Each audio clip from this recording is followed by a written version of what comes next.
ఈ బ్యాగ్ గురించేనా ఆ రౌడీ నాన్న కలపడ్డాడు. ఈ బ్యాగ్ నీ చేతిలోకి ఎలా వచ్చిందిరా? రావడం కాదురా, బ్యాగ్ మారింది. ఎక్కడ మారిపోయి ఉంటుంది?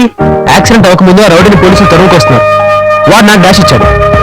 ఒకే రకం బ్యాగ్ అవడంతో వాడి బ్యాగ్ నా చేతికి, నా బ్యాగ్ వాడి చేతికి మారాయి. విచిత్రం ఏంటంటే ఆ రోజు నుంచి నేను ఈ బ్యాగ్ ఓపెన్ చేయలేదు. ఇది దొంగ సొమ్మురా. ఏదైనా ప్రాబ్లం వస్తే మనకి చుట్టుకుంటుందిరా. గవర్నమెంట్ డబ్బు కదా.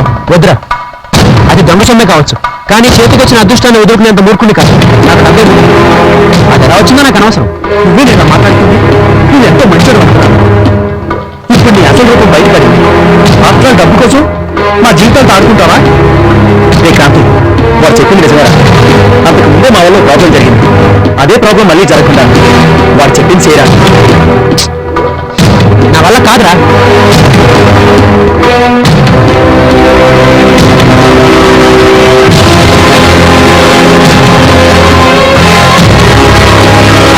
నీకు డబ్బు పిచ్చి పట్టిందిరా. రోడ్డు మీద చావు బతుకుల్లో ఉన్నవాడిని తీసుకొచ్చి ప్రాణం కోసం మాకిచ్చే బహుమతి ఇదనమాట. క్రాంతి, నువ్వెవరో ఏంటో తెలుసుకోకుండా ఆశ్రయించినందుకు మమ్మల్ని మీరు చెప్పుతో కొట్టుకోవాలరా. నిన్నటి వరకు లవ్వుడి ప్రాణం తీసాం. ఇప్పుడు డబ్బు అని ప్రాణం తీస్తున్నాం. నీకు న్యాయం చేశాను, అన్యాయం చేశానో నాకు తెలియదు. నేను ఉద్యోగం కోసం సిటీకి వచ్చానని మాత్రమే మీకు తెలుసు. నేను ఎక్కడి నుంచి వచ్చానో, ఎలా వచ్చానో మీకు తెలిస్తే మీరు ఇలా మాట్లాడరు. ఎక్కడి నుంచో? జైలు నుంచి. జైలు నుంచా? అవును. అసలు జైలుకి ఎందుకు వెళ్ళావరా? చెప్పరా క్రాంతి, చెప్పరా. మా అమ్మా నాన్నలకి నేను ఒక్కనే కొడుకుని. అప్పుడు నేను 9th క్లాస్ చదువుకున్నాను. నాకు కొంత పొలం ఉండేది.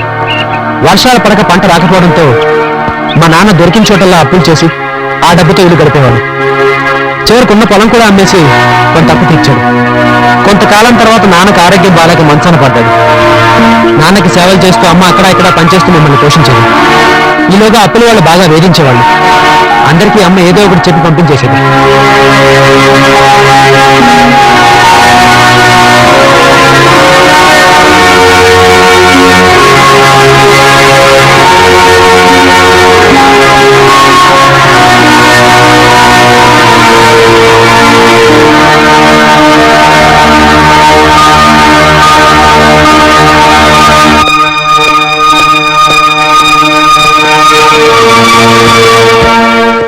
జాగ్రత్తగా వెళ్ళిరా బాబు. అలాగేనమ్మా.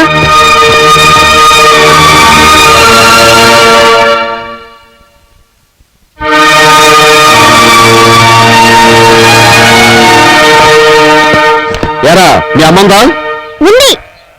అమ్మా వస్తున్నా. ఏంటమ్మా?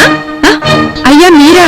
ఒక్క 4 రోజులు గడిపించారంటే మీ డబ్బులు మీకు ఇచ్చేస్తానయ్యా. ఏంటమ్మా ఇది? వచ్చినప్పుడు ఏదో చెబుతున్నావు. ఏదో మీరు పేదోళ్ళని ఊరుకుంటున్నావు. లేకపోతే నా వేరే ఎలా ఉండేది? మళ్ళీ వస్తా. మర్యాదగా తీసుకున్న పైసలు ఇచ్చేయి.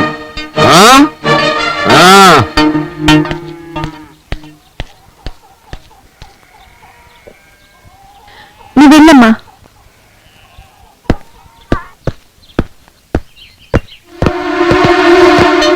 మొన్న నా బెస్ట్ ఫ్రెండ్ కొట్టావంట. నీకు తెలుసు కదరా, వాడికి నేను ఒక ఫ్రెండ్ ఉన్నానని. నిన్ను కూడా కొడతాను. ఏం చేస్తావురా? ఎందుకు కొట్టుకుంటారు?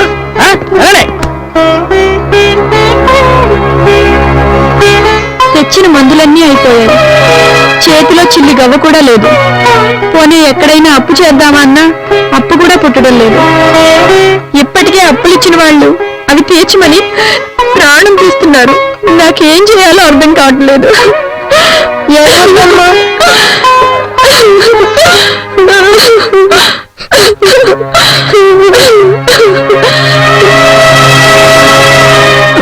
అమ్మా, మందుని చీటి ఇవ్వమ్మా. మందుని తీసుకొస్తాను. డబ్బులు లేవు కదయ్యా. నువ్వు ముందు ఇవ్వమ్మా, తర్వాత చెప్తాను.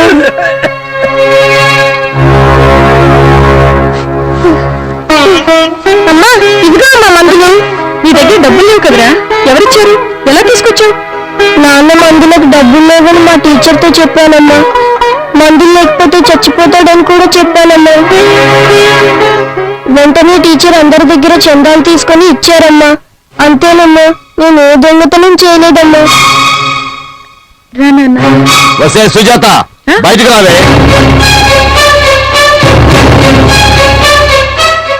ఇంతకాలం అయింది అప్పు తీసుకుని తిరిగిచ్చే ఉద్దేశం లేదా? అయ్యా కొద్ది రోజులు ఓపిక పట్టండి అయ్యా, మీ డబ్బులు అనా పైసలతో సహా తిరిగి ఇచ్చేస్తాను. ఎలా ఇస్తావు? వాడా మంచాన పడ్డాడు, పైకి లెగలేడు, వీడే చిన్నపిల్లాడు. నువ్వా పని చేసుకుని నీ బతుకు నువ్వు బతుకుతున్నావు. నా డబ్బులు ఎలా ఇస్తావు? మీకు దండం పెడతానయ్యా, ఎలాగలా ఇచ్చేస్తానయ్యా. ఏం చేసిస్తావు? ఎలా ఇస్తావు? ఎలాగూ నా డబ్బులు ఇవ్వలేదు, నేను ఉంచుకుంటాను. రావే, అయ్యో నాతో రావే, రా. అయ్యా మీకు దండం పెడతానయ్యా, వదిలయ్యా. రమ్మంటుంటే. అయ్యో రావే.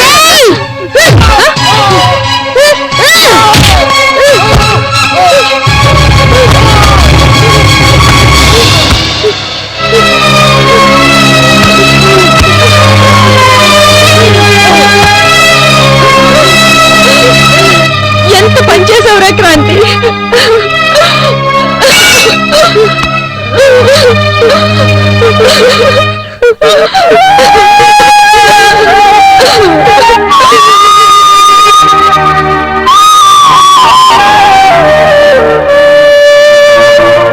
ఆ తర్వాత నన్ను జైల్లో వేశారు.